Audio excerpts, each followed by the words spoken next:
Yo tout le monde, c'est Méga Informatique et aujourd'hui dans cette vidéo on se retrouve pour un nouveau déballage et un test du DigiCharger de la marque Nitecore, c'est le modèle D4. C'est parti.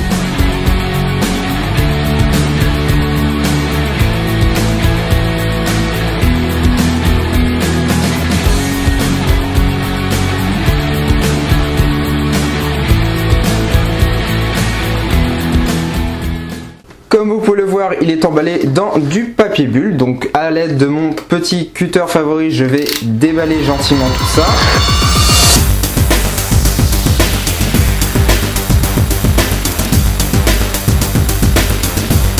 Donc comme vous pouvez le voir, il s'agit d'une enveloppe à bulles et la boîte en elle-même est également enveloppée dans du papier bulle. Donc niveau transport et niveau choc, il n'y a pas de souci là-dessus, hein, il est bien protégé. Donc on va enlever ça sans tout dégommer ici. Hop. Et on se retrouve donc avec la boîte. Alors, qu'est-ce que c'est que ce chargeur? Alors, c'est un chargeur dit intelligent. Alors, intelligent, ça veut tout simplement dire qu'il va être capable de détecter quel type d'accu vous allez lui mettre à recharger et donc d'adapter sa fonctionnalité, ses fonctions de charge en fonction de l'accu que vous lui mettez dedans. Donc c'est un chargeur de la marque Nitecore et donc c'est le modèle DigiCharger D4. Notez que en fait le D4, hein, le D c'est le D de digital. Au niveau des accus qu'il est capable de recharger, vous allez avoir les MIR, les Li-ion, les lithium-ion, les batteries LiFePO4, c'est des batteries de modélisme, des batteries de type, des accus de type NiMH et NiCd. Donc NiMH c'est nickel métal hybride, c'est une technologie, et NiCd nickel cadmium.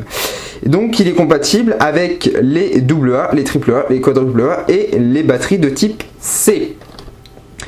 Alors au niveau de ces caractéristiques, de ce qui est marqué sur la boîte, je vais pas vous les lire intégralement, d'une part parce que c'est chiant, et d'autre part parce que c'est en anglais, et la plupart de ce que je vais vous dire dans la vidéo correspond aux informations qu'ils donnent ici.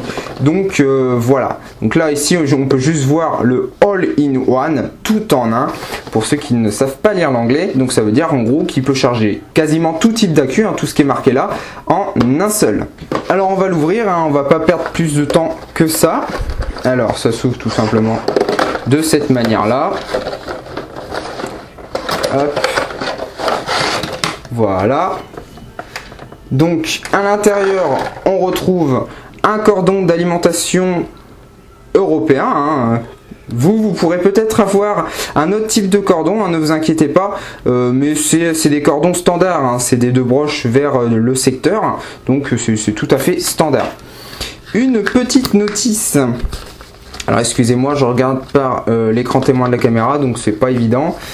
Une petite notice qui est donc intégralement en anglais, mais si jamais vous voulez, on peut la trouver sur leur site en version française. Si jamais vous voulez pas aller chercher sur le site, ne vous inquiétez pas, dans la description de la vidéo, il y aura un PDF avec cette notice en français. Donc pareil, la notice, je vais pas la lire ici parce que bon bah je vais vous expliquer un petit peu ce qu'elle contient, hein, tout simplement, je vais vous faire une démo. Et on retrouve donc hop, à l'intérieur le chargeur et une petite carte. Je m'attendais pas à celle-là. Une petite carte qui doit être pour la garantie, voilà. C'est tout, il n'y a plus rien dans la boîte. Et donc voici le chargeur.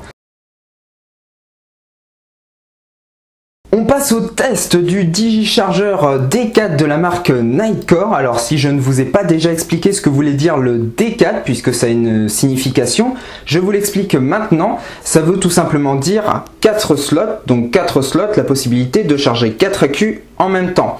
A noter que il existe également le DigiCharger D2 de la marque Nitecore. Donc si vous avez suivi la logique, D2 veut dire 2 slots, donc 2 accus pouvant être rechargés en même temps.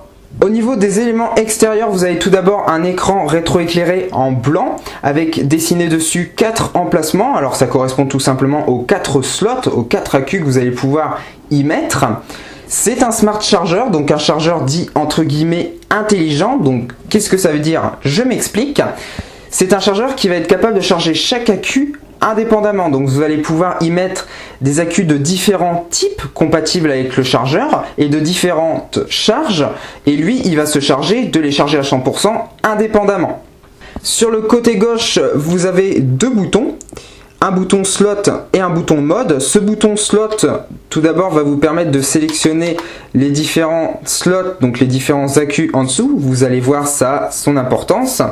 Et si vous appuyez plus de 2 secondes dessus, vous allez pouvoir désactiver le rétroéclairage. Donc là, vous voyez que le rétroéclairage est désactivé, mais que le chargeur continue à charger les accus. Donc ça a deux avantages. D'une part, si vous êtes facilement dérangeable par la lumière et que vous avez votre chargeur à proximité de votre lit ou dans votre chambre et que la lumière vous dérange, ça va vous permettre de désactiver et donc de ne pas interrompre la charge mais le rebrancher le lendemain. Et ça va également vous permettre d'économiser un petit peu d'électricité, et c'est toujours ça de gagner. Pour réactiver le rétroéclairage, il suffit tout simplement de rappuyer 2 secondes sur le bouton slot et vous avez à nouveau le rétroéclairage.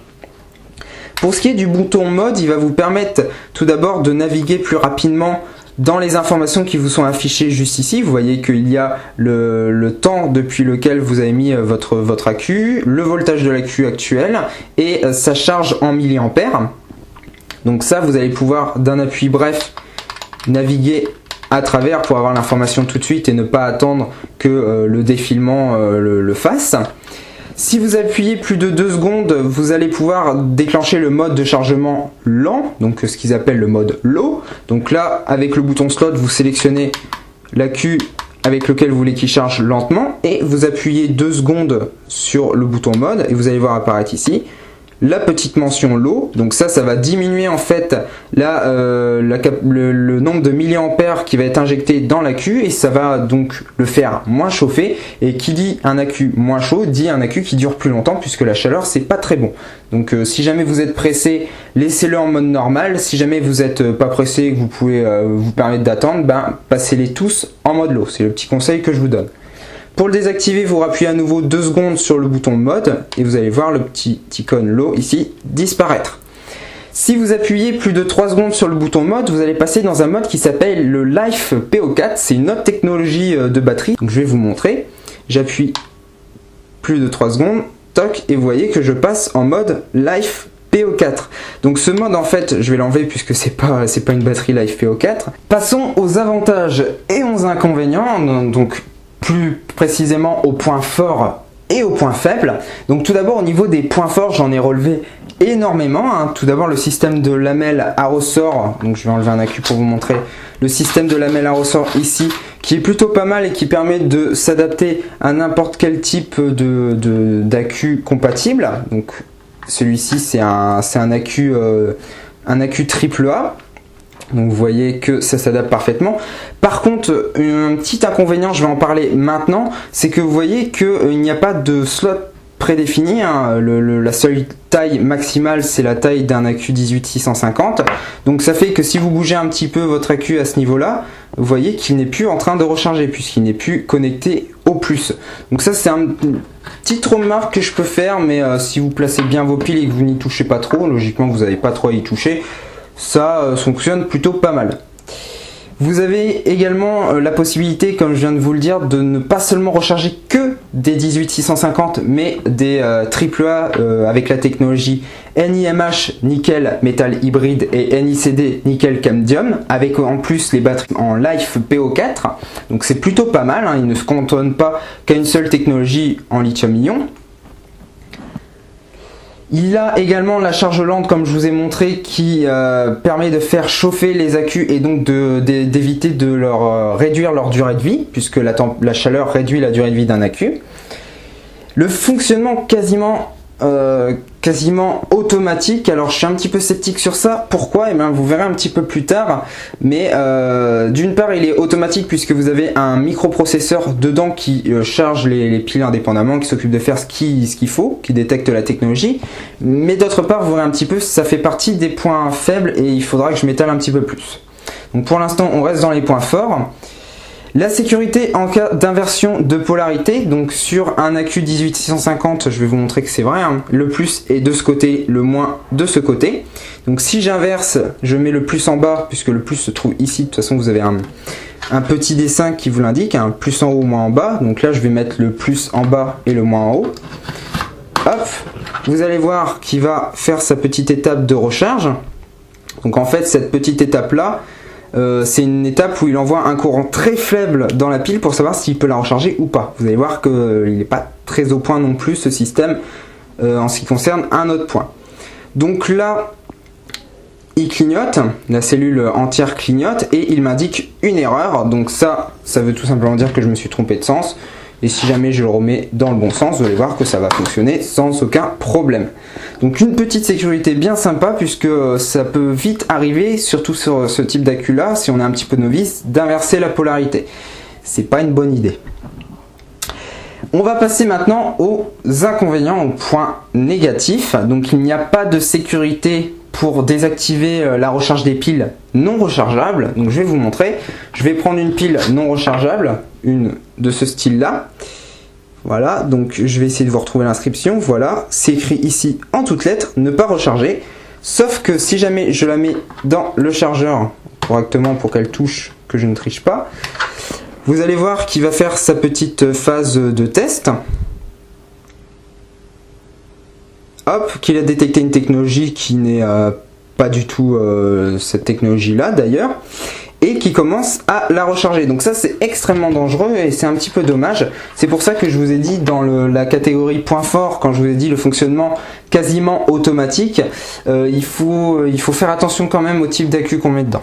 Autre petit point négatif, mais ça c'est du chipotage parce qu'il a pas mal de sécurité derrière, il n'y a pas de couvercle au-dessus des piles, donc c'est pas terrible en cas d'explosion ou de fuite. Normalement il n'y a pas de problème, mais en cas d'explosion c'est pas terrible.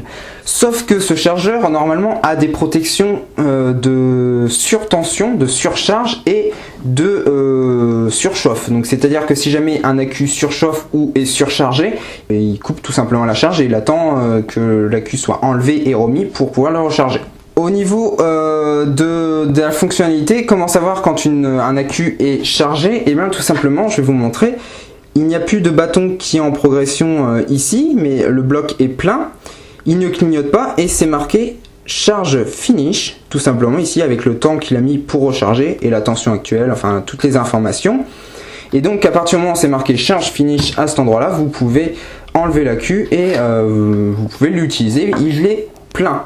Il a également un plastique qui a retardement de flamme, c'est-à-dire que si jamais une pile se met à surchauffer, même avec toutes les sécurités qu'il a, qui désactive, etc., mais que c'est déjà trop tard, et ben s'il y a des flammes qui se déclenchent, il y aura le plastique qui va retarder la flamme puisqu'il a été traité.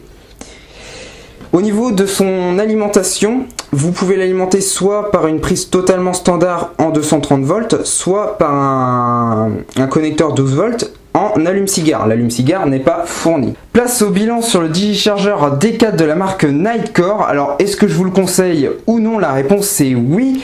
Après, au niveau du 4 slots, ça c'est plutôt si jamais vous avez une bonne poignée d'accu comme moi, avec pas mal de piles rechargeables AAA et AA. Après, si jamais vous pensez que vous n'avez pas besoin de 4 slots, que vous avez juste 2-3 piles rechargeables chez vous et que vous n'allez pas avoir besoin de beaucoup de slots, je vous orienterai plutôt vers le chargeur Nitecore, le digichargeur D2, qui lui n'a que 2 slots. Il coûte 15-20 € sur Amazon, frais de port compris, donc il est beaucoup moins cher que celui-ci. Mais si vous pensez que un 4 slots ça pourrait vous aller et que vous avez seulement 2-3 piles rechargeables chez vous, mais que ça va vous permettre d'investir dans beaucoup plus pour faire des économies tout simplement, je vous le conseille parce que c'est un très bon chargeur.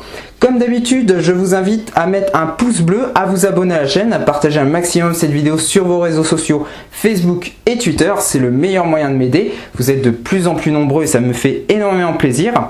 Si vous avez la moindre question, il y a des choses que vous n'avez pas comprises, les commentaires de la vidéo sont là pour ça. Et il ne me reste plus qu'à vous dire ciao tout le monde, à la prochaine!